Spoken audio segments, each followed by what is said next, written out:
Hey there, viewers. Before we dive into this story, let me know in the comments where you're tuning in from and what time is it on your end. It's always fascinating to see how far these stories reach.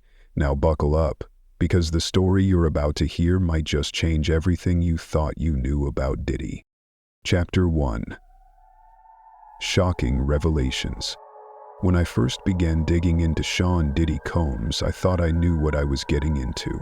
His public scandals, tabloid dramas, and whispers of a darker side had all been laid out for the world to see. But what I uncovered in the course of this investigation left me shaken in a way I never expected.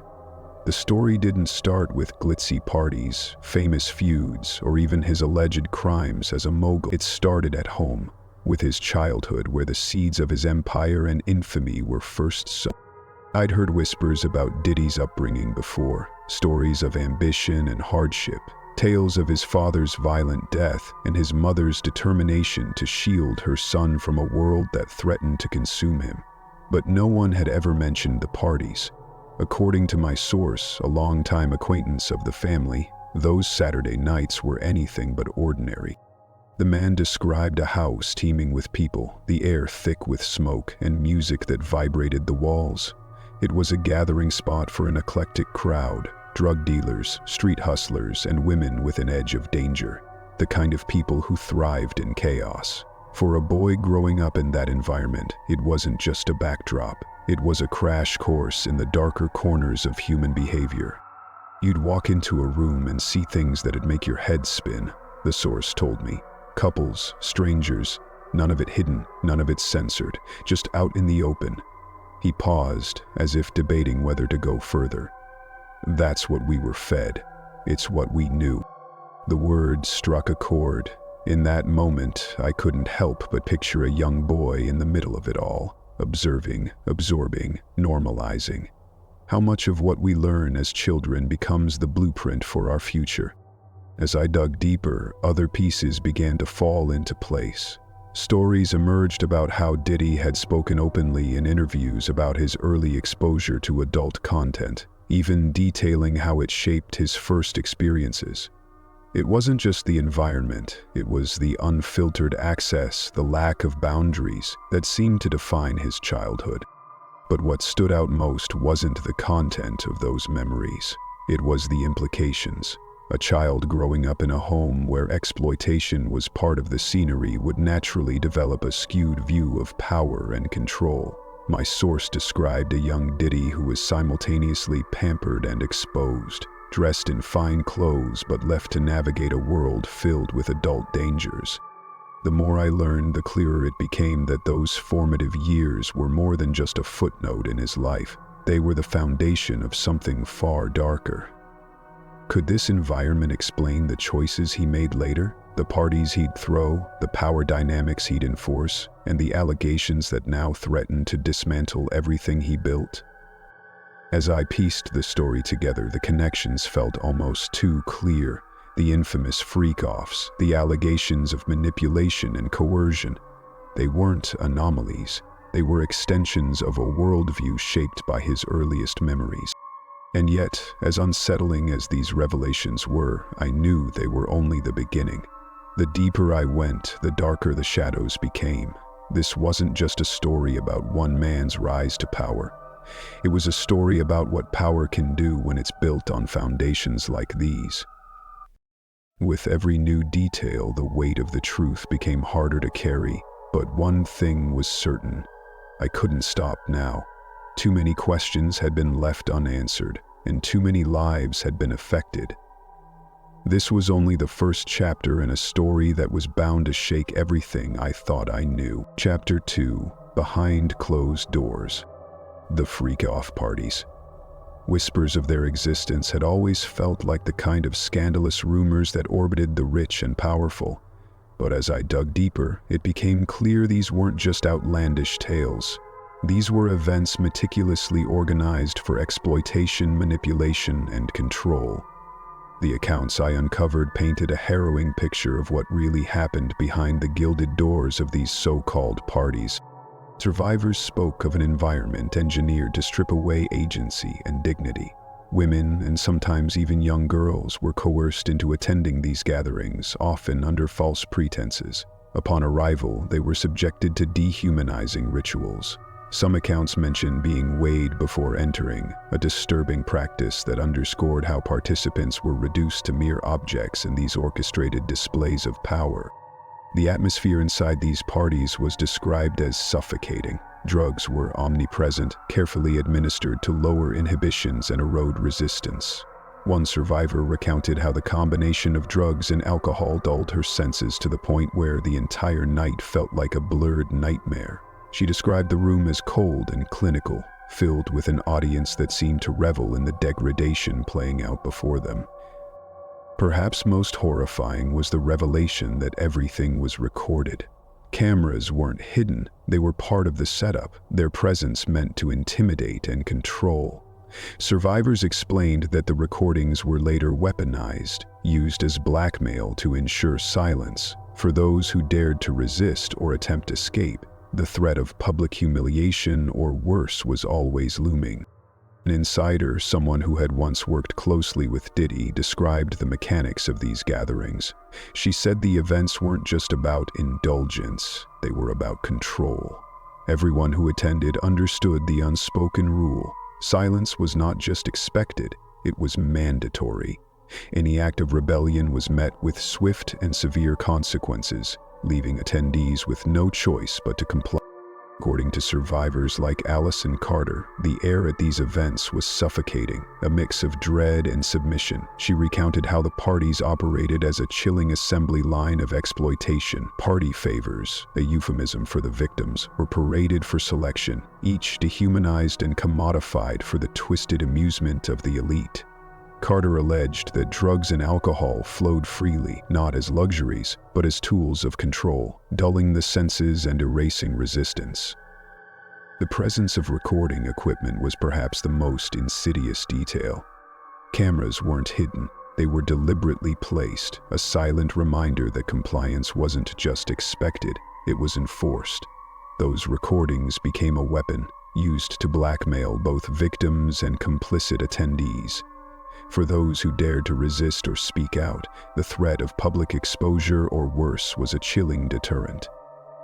An insider revealed the event's true purpose wasn't merely indulgence, it was domination. Every attendee, from low-profile guests to the powerful figures seated at the center of the room, understood the unspoken rule: silence was mandatory. Carter claimed that even Child Protective Services, the very institution meant to protect the vulnerable, played a role in silencing voices and burying evidence. Perhaps the most horrifying revelations came from Carter's accounts of the physical setup. These weren't ordinary parties in mansions or clubs. They often took place in secluded underground locations. Carter described secretive tunnels beneath the Getty Museum and the Playboy Mansion, labyrinthine networks designed to ensure privacy and eliminate escape routes. Inside, the scenes were grotesque, rooms lined with food-laden tables where victims were treated as literal objects of consumption. Once, the parties didn't stop at psychological abuse. The depths of physical and sexual exploitation described were staggering.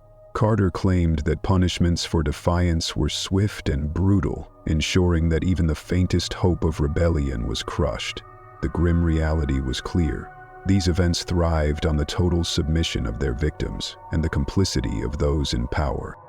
The atmosphere has been described as deeply unsettling. She recalled how her instincts told her something was wrong the moment she walked into one of these gatherings. "Your senses go on high alert," she explained, describing how every interaction seemed laced with unspoken tension. Her testimony highlighted how these events thrived on the complicity of those who chose to look the other way. The implications were staggering. These weren't isolated incidents, but rather a systemic exploitation of power. Diddy, wielding his wealth and influence, orchestrated these events in ways that shielded him from accountability. He surrounded himself with enablers, guards, assistants, and even high-profile guests who ensured that the truth stayed buried. The survivors' stories also hinted at a larger network. The freak-off parties weren't just Diddy's indulgence, they were a gateway into a web of corruption that involved powerful figures across industries. Attendees were often influential individuals, complicit in the silence that allowed these events to continue unchecked. As I pieced these accounts together, a chilling realization set in. This was not just about what happened in those rooms, but about the systems that allowed it to thrive. From the blackmail tapes to the carefully cultivated network of enablers, the freak-off parties were a microcosm of a much larger machine. And as I closed my notebook that night, one thought lingered. If these parties were just the surface, what horrors lay beneath? Chapter 3: Threats and Intimidation. Control and coercion weren't limited to the confines of Diddy's infamous parties. They permeated every aspect of his life and relationships. From the moment I began piecing together these accounts, one theme became glaringly clear. Diddy wasn't just someone who leveraged power, he weaponized it. Freddie P's story is a prime example, showing just how far Diddy was willing to go to maintain control, even at the expense of someone's peace of mind or their life. Freddie P's time on demand was supposed to be the opportunity of a lifetime. For a young artist, being handpicked by someone as influential as Diddy seemed like a dream come true. But behind the glossy facade of success lay a much darker reality. Freddie's experience on the show revealed the lengths Diddy would go to intimidate, belittle, and ultimately crush anyone who dared step out of line. One of the most chilling moments Freddie described occurred during a heated exchange that took place in Diddy's own studio. Frustrated with something Freddie said, Diddy ordered the cameras to be turned off. A rare move considering the entire dynamic of making the band was built on constant surveillance and drama for public consumption. But what happened after the cameras stopped rolling wasn't for entertainment. It was a direct and terrifying display of Diddy's true nature. Freddie alleged that Diddy leaned in and told him, "I'll buy your whole block, move everyone out, and make sure every time you step outside someone's shooting at you." It wasn't an idle threat. It was delivered with an intensity that made it clear Diddy wasn't bluffing. This wasn't just a warning, it was a psychological attack, designed to make Freddie feel utterly powerless. For Freddie, that moment was a turning point. He had already been growing disillusioned with the way Diddy ran things, the constant manipulation, the unreasonable demands, and the relentless criticism. But the direct threat to his life and safety was something he couldn't ignore. Shortly after, Freddie decided to leave the band. He couldn't stomach the environment any longer, and the fear lingered long after he walked away. Freddie's departure wasn't just about survival, it was an act of self-preservation in the face of unrelenting intimidation. But even as he tried to move on, the scars of that experience stayed with him. In interviews years later, Freddie admitted that the psychological toll of those threats haunted him. He spoke of sleepless nights, anxiety, and the feeling of always looking over his shoulder. What was supposed to be the launchpad for his career had turned into a nightmare he couldn't escape. This wasn't an isolated incident. Freddie's story was one of many that highlighted Diddy's reliance on fear and coercion as tools to maintain control. Whether it was business associates, friends, or employees, Diddy's approach seemed to revolve around breaking people down, ensuring they knew he held all the power. As I reflected on Freddie's story, I couldn't help but think about the broader implications of this behavior. It wasn't just about one man asserting dominance, it was about creating an environment where dissent was impossible. Fear became a currency, and Diddy spent it liberally to keep those around him in check. This wasn't just business, it was deeply personal, and the ripple effects of this control extended far beyond Freddie P. For every artist like Freddie who spoke out, how many others stayed silent out of fear? How many careers were quietly destroyed because someone dared to push back? The more I uncovered, the clearer it became that Diddy's empire wasn't just built on talent and ambition. It was built on a foundation of fear, manipulation, and intimidation. The most disturbing part of Freddie's account wasn't just the threat itself. It was the way it highlighted a pattern. Diddy's actions weren't impulsive or random, they were calculated. He understood the power of words, the weight of a threat, and the way fear could be used to bend people to his will. And as I dug deeper, I realized Freddie's story was just the beginning. This pattern of control wasn't limited to da band or even the music industry.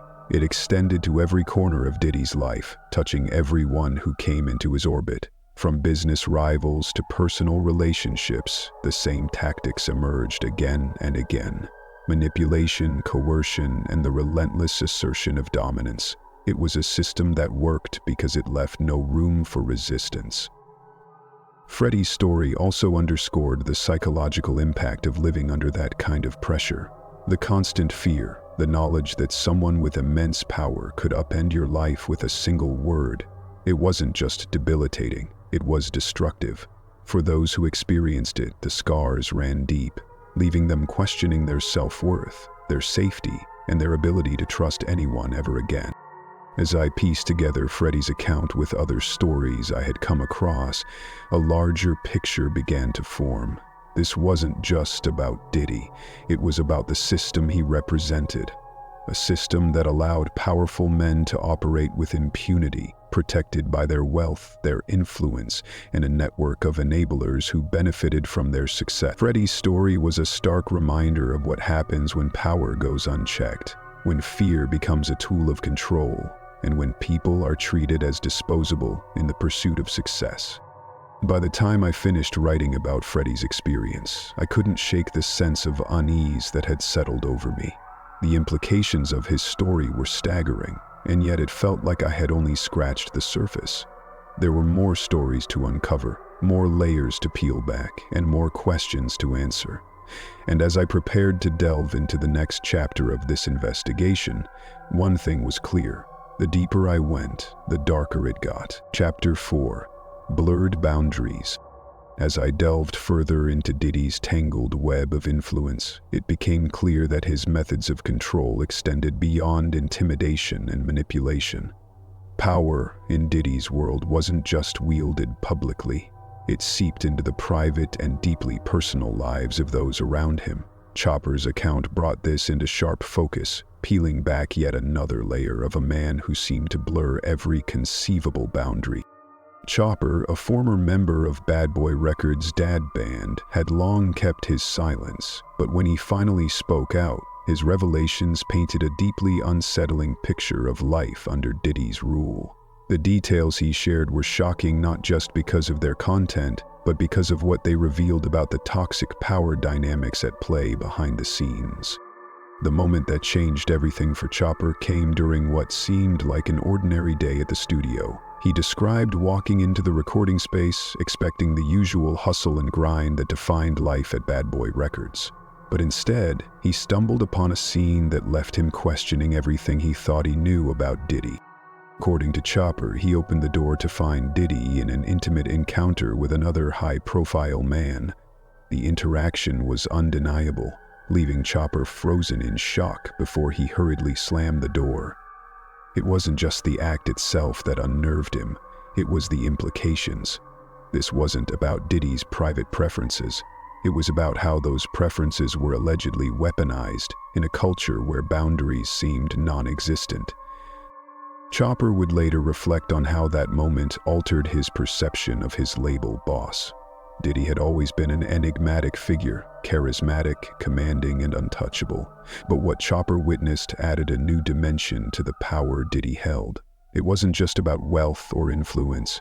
It was about the ability to dictate the terms of every interaction, to blur personal and professional lines, and to use those blurred lines to maintain control.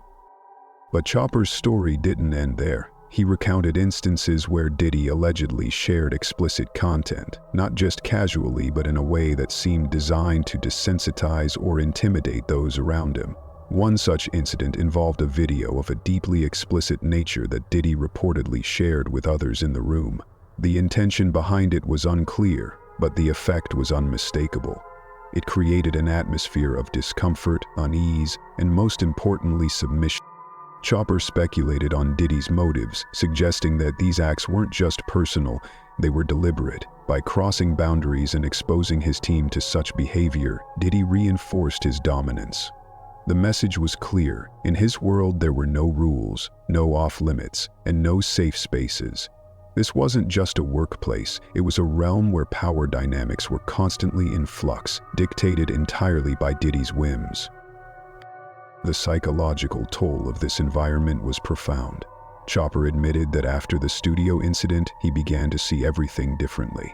The camaraderie he once felt within the Bad Boy family now seemed like a facade, masking a deeper, more insidious reality.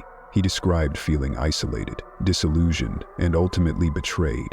For someone who had joined Bad Boy Records with dreams of stardom, the reality was a nightmare.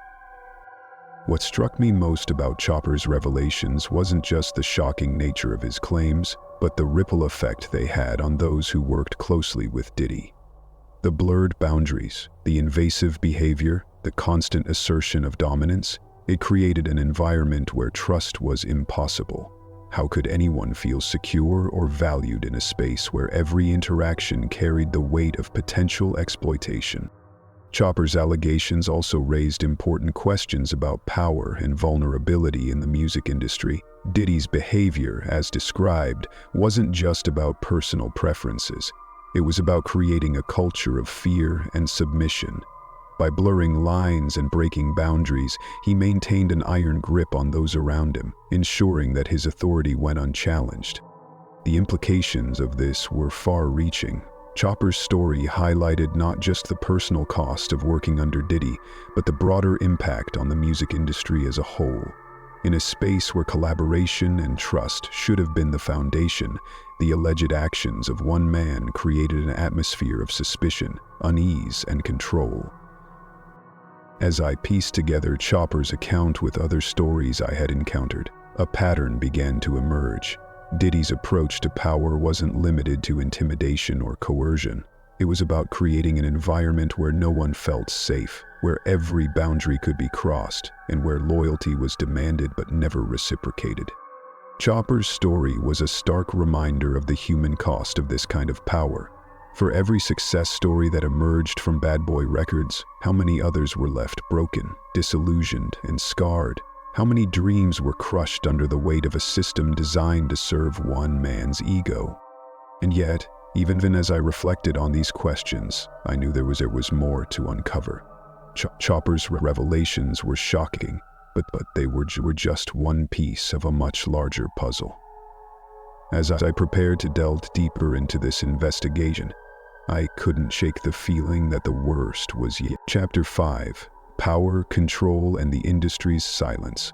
As my investigation delved deeper, the threads of power and control surrounding Diddy's empire became impossible to ignore. The stories of coercion, manipulation, and exploitation weren't isolated incidents. They were part of a calculated system designed to ensure dominance, silence, and complicity. This wasn't just about one man's actions, it was about an entire industry that had, for decades, allowed such behavior to thrive unchecked. Mike points out, one of the most disturbing patterns I uncovered was Diddy's alleged use of blackmail. According to multiple accounts, the infamous freak-off parties were more than just gatherings, they were elaborate traps. Attendees, often coerced or unaware, found themselves filmed in compromising situations. These recordings weren't just for Diddy's private collection, they were weapons. The implication was clear: step out of line and the footage could destroy your reputation, your career, or your personal life. The thought of such calculated exploitation was chilling. These recordings weren't simply about protecting Diddy's interests, they were a tool of control, a way to keep people in line and silence potential dissenters. It wasn't just the participants who were at risk. Insiders claimed that even industry power players feared the leverage Diddy held. His ability to weaponize secrets ensured that very few dared to challenge him. Beyond the blackmail, there were allegations of systematic drugging and assault that spanned decades. The lawsuits painted a grim picture of manipulation and predation. Survivors described being offered drinks that left them feeling disoriented or incapacitated, only to wake up with no memory of what had happened but clear signs of abuse. These accounts weren't confined to a single era or location. They stretched from the 1990s to as recently as 2024, illustrating a pattern of behavior that remained consistent over time. One accuser detailed an incident at a party in the early 2000s where she was drugged and later woke up in a hospital with no memory of how she got there. Another lawsuit from the 2010s described a similar scenario, with the victim alleging that Diddy's staff facilitated the encounter by ensuring the victim was isolated and vulnerable. The silence surrounding these actions was deafening. As I interviewed industry insiders, many spoke of an unspoken understanding that challenging Diddy was career suicide. His influence wasn't just about his wealth or his reputation, it was about the network he had built, a web of connections that extended into every corner of the music industry. Executives, publicists, and even journalists were complicit, either actively enabling his behavior or choosing to look the other way. One former music executive described Diddy as untouchable, not because of his talent or success, but because of the fear he instilled. Everyone knew what was happening, the executive admitted, but no one wanted to be the one to speak out. He had too much power, too many ways to make your life miserable if you crossed him. This complicity wasn't just limited to individuals. Entire organizations seemed to protect Diddy, either through inaction or direct intervention. Reports surfaced of legal teams suppressing evidence, PR firms spinning stories to cast doubt on accusers, and powerful allies stepping in to quash investigations. Even law enforcement appeared hesitant to fully pursue allegations, with several cases mysteriously stalling or disappearing altogether. The industry's silence was a stark reminder of how deeply ingrained this culture of exploitation had become. It wasn't just about protecting Diddy, it was about protecting the system that allowed figures like him to thrive. Challenging Diddy meant challenging the very foundations of an industry built on power imbalances and unchecked authority. As I pieced together these accounts, the broader implications became clear.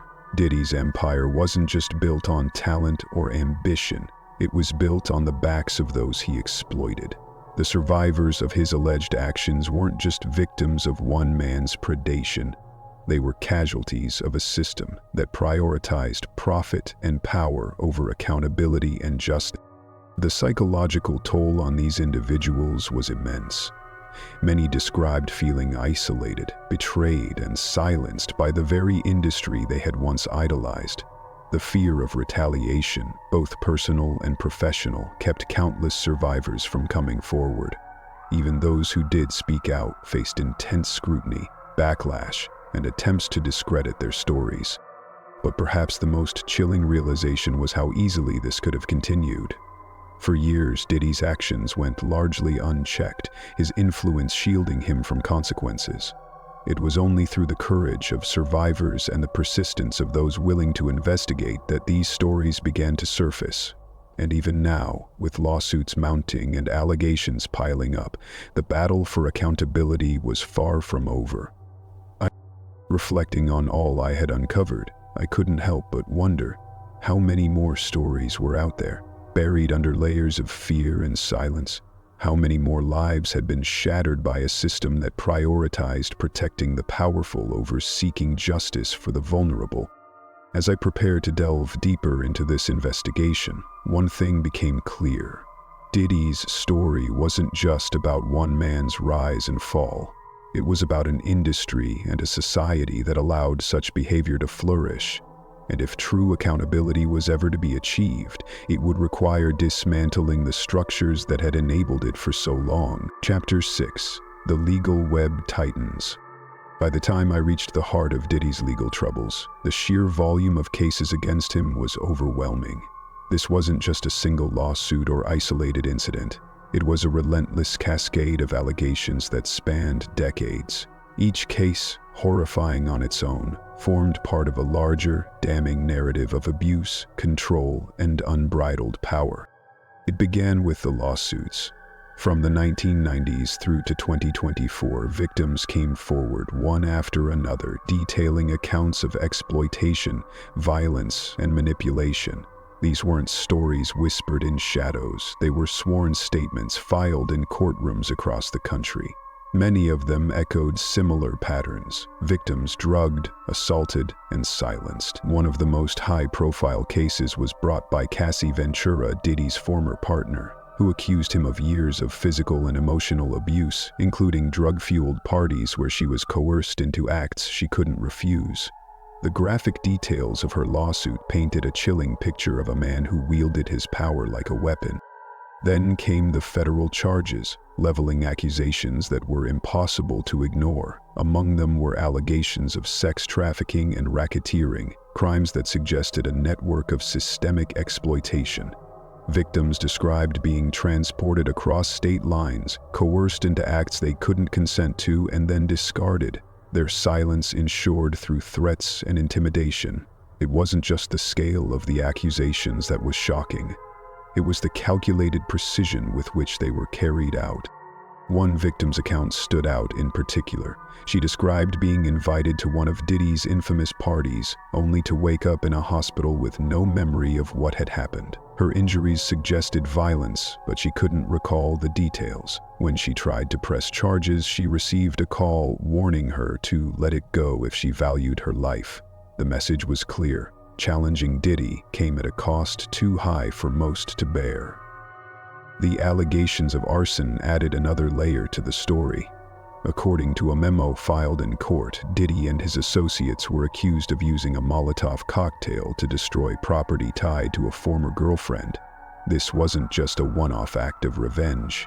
It was a message, a demonstration of what could happen to those who crossed him.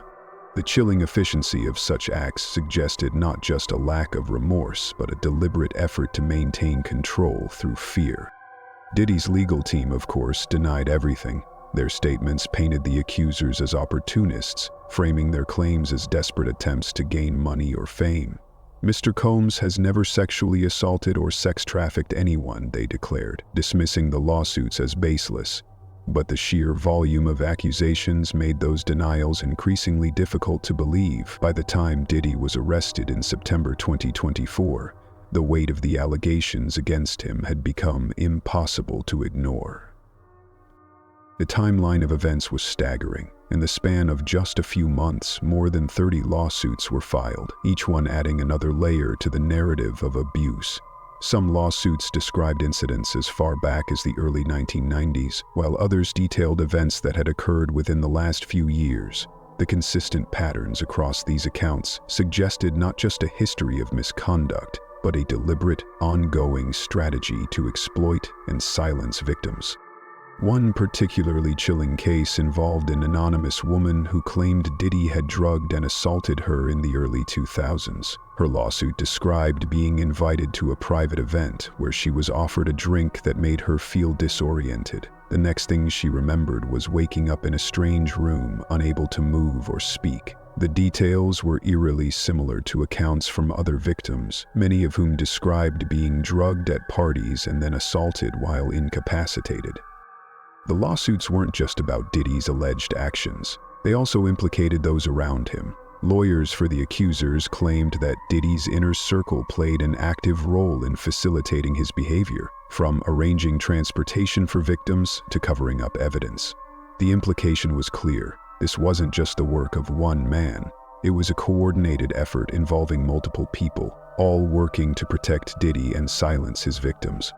As I sifted through court documents and testimonies, the scope of the allegations became almost too much to process. It wasn't just the sheer number of cases, it was the consistency, the patterns, the unshakable sense that this had all been happening in plain sight for years. How had it taken so long for these stories to come to light? And how many more victims were out there too afraid to speak up? The industry's complicity loomed large in every account. Survivors described being ignored or dismissed when they tried to come forward, their claims brushed aside by executives more interested in protecting Diddy's brand than seeking justice. Even law enforcement seemed hesitant to act, with several cases stalling or disappearing altogether. The message was clear. In a world where power and influence reigned supreme, the voices of victims were easily drowned out. Yet, despite the overwhelming evidence against him, Diddy maintained his innocence. In interviews and court appearances, he painted himself as a victim of opportunistic lawsuits and a biased media.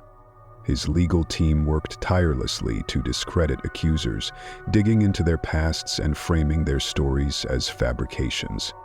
It was a strategy designed to sow doubt, to shift the focus away from the allegations and onto the accusers themselves.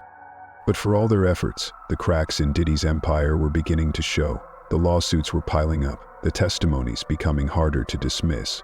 The arrest in 2024 marked a turning point, a moment when the weight of the allegations could no longer be ignored. And as the trial date approached, it became clear that this wasn't just about Diddy. It was about an entire system that had allowed him to operate with impunity for so long. Reflecting on everything I had uncovered, one question lingered in my mind. How much more was still hidden? The stories that had come to light were horrifying, but they were only a fraction of the larger picture. Diddy's legal troubles were far from over, and as more survivors came forward, the full extent of his actions would undoubtedly continue to unfold. This wasn't just a reckoning for Diddy, it was a reckoning for an industry, a culture, a system that had enabled his behavior for decades. And while justice for the victims remained uncertain, one thing was clear: the days of silence and complicity were finally coming to an end. Chapter 7: The Fall of aMogul. The unraveling of Diddy's empire was not the result of one single revelation, but a cascade of voices that refused to remain silent. For years, he had operated with an almost untouchable aura, his power in the entertainment industry shielding him from consequences. But as I dug deeper into the stories of those who had worked with him, a pattern emerged. One of control, manipulation, and a growing tide of resentment that would eventually bring him to his knees. Former collaborators, many of whom had remained quiet for decades, began to speak out. One account came from Sarah Rivers, a reality show participant who had worked with Diddy during the early 2000s. She described an atmosphere of intimidation and psychological manipulation, where those who didn't toe the line were punished, often in humiliating ways. Rivers recounted how Diddy would use his position to belittle and demean contestants, turning the competitive environment into a spectacle of power and control. Her tears during one particular interview were a stark reminder of the long-lasting emotional toll his actions had on those around him. Another voice that emerged was from a former associate, a collaborator who had been close to Diddy during his meteoric rise. He painted a picture of a man consumed by power, someone who saw loyalty as a one-way street and expected absolute submission from those in his orbit. The collaborator recounted a chilling story of how Diddy would leverage people's vulnerabilities, exploiting their dreams of success while keeping them in a state of perpetual fear. These testimonies were harrowing, but what struck me most was how long it had taken for these voices to surface. It was clear that the rise of movements like Me Too played a pivotal role in empowering survivors to come forward. The cultural shift had created a space where victims felt supported, where their stories wouldn't be immediately dismissed or buried under the weight of the accused's influence. This movement had its flaws and detractors, but its impact was undeniable. It had broken the silence that had allowed people like Diddy to operate unchecked for so long. The turning point, however, came not just from the survivors' courage, but from a collective realization within the industry itself. For years, Diddy had been protected by a network of enablers, individuals and organizations who benefited from his success and were willing to overlook his transgressions. But as the lawsuits piled up and the allegations became impossible to ignore, those same entities began to distance themselves. Companies quietly severed ties, collaborators stopped returning calls, and the carefully curated image of Diddy as a mogul, mentor, and visionary began to crumble. I came across an interview with a former PR executive who had worked closely with Diddy during his peak. They described the delicate balancing act of managing his public persona while suppressing the darker stories that threatened to surface. It was like trying to hold back a flood with a bucket, they admitted. You could only do it for so long before the dam broke. And break it did, as the industry's silence gave way to condemnation and calls for accountability. One of the most striking moments of this unraveling came when Diddy's name was omitted from an annual industry event that he had been a staple of for years. The omission wasn't publicly addressed, but the message was clear. He was no longer welcome in the spaces he once dominated. It was a symbolic moment, a sign that the entertainment world was beginning to reckon with its role in enabling his behavior. For Diddy, this shift in public and industry perception was devastating. His empire, built on the foundation of his name and influence, began to collapse. Endorsement deals vanished, collaborations were canceled, and his music label faced mounting scrutiny.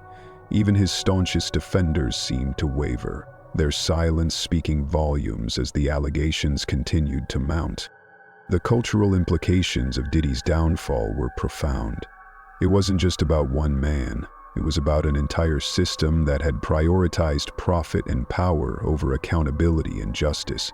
The entertainment industry, long criticized for its complicity in shielding abusers, was forced to confront its failures in a way it never had before. Survivors who had once been dismissed as opportunists or liars were now being heard, their stories shining a light on the systemic exploitation that had festered for decades. As I pieced together the timeline of Diddy's fall, I couldn't help but reflect on the broader cultural shift that had made it possible. It wasn't just the bravery of the survivors, it was the collective effort of activists, journalists, and everyday people who demanded change. The public's refusal to look away, to accept the excuses and denials that had once been so effective, had created a new reality, one where power and influence were no longer guarantees of impunity. But even as Diddy faced the consequences of his actions, questions remained. How many others like him were still operating under the radar, protected by the same systems that had shielded him for so long? And how could those systems be dismantled to ensure that no one else could abuse their power in the same way? The survivors' stories were a testament to resilience, but they were also a reminder of the cost of silence.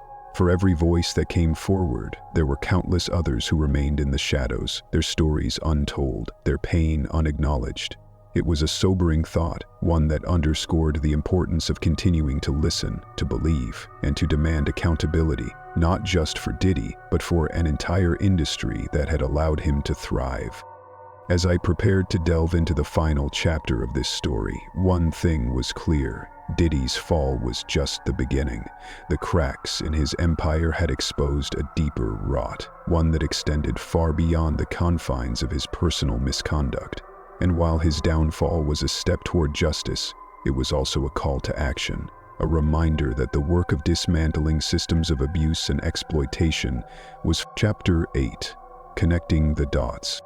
Unraveling the threads of Diddy's empire felt like staring into an abyss. Each revelation, each testimony, and each piece of evidence I uncovered painted a picture of not just one man, but an entire system that had allowed him to rise, thrive, and evade accountability for decades. As I pieced everything together, the scope of his influence and the depth of his alleged crimes became all too clear. It all began with his childhood. The stories I had uncovered about his early exposure to chaos, exploitation, and power dynamics were more than just anecdotes. They were the blueprint for the empire he would build. Growing up surrounded by parties that blurred the lines of morality, where power was displayed through indulgence and control, seemed to have shaped his understanding of the world. It was an environment that normalized the very behaviors that would later define his career and his scandals. But Diddy's rise to power wasn't just about his upbringing. It was about the industry that embraced him, rewarded him, and turned a blind eye to the whispers that followed him at every step. The music world, fueled by ambition and money, had become a breeding ground for unchecked power. Diddy's alleged use of blackmail, coercion, and fear wasn't just a tactic, it was a strategy. By holding the secrets of others, he ensured their silence and complicity. His infamous freak-off parties, where victims were reportedly recorded and used as leverage, were a chilling reminder of how power can be weaponized. What stood out most during my investigation were the survivors. Their courage in coming forward, often at great personal cost, was both inspiring and heartbreaking.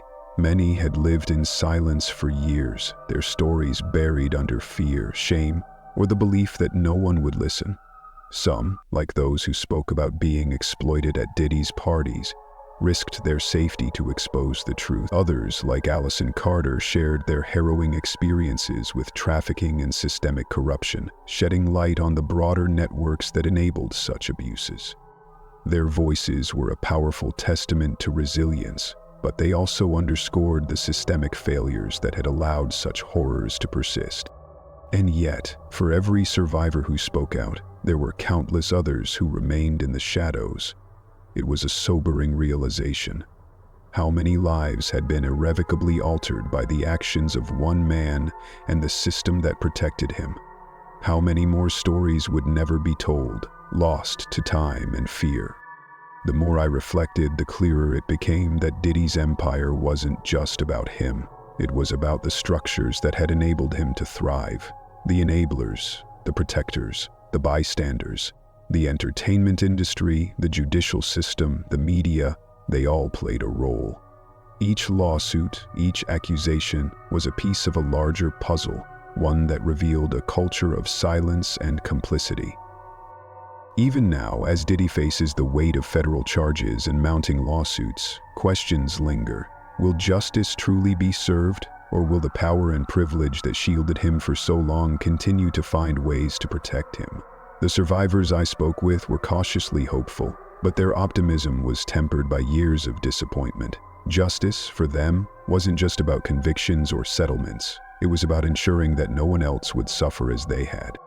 This investigation had taken a toll on me as well. The stories I had uncovered, the evidence I had sifted through, and the voices I had amplified. They left a mark. There were nights I couldn't sleep, haunted by the accounts of abuse and exploitation. I had entered this story as a journalist, driven by curiosity and a commitment to uncovering the truth. But as the pieces came together, it became personal. I couldn't detach myself from the pain of the survivors, nor could I ignore the implications of what I had found. In the end, this story was about more than Diddy. It was about power, how it's gained, how it's wielded, and how it corrupts. It was about the systems that prioritize profit over people, that reward silence over accountability. And it was about the resilience of those who refuse to be silenced, who fight against the odds to bring the truth to light. As I write this, I'm left with one haunting thought. How many others like Diddy are out there? How many more empires are built on the backs of the vulnerable, hidden behind the glitz and glamour of success?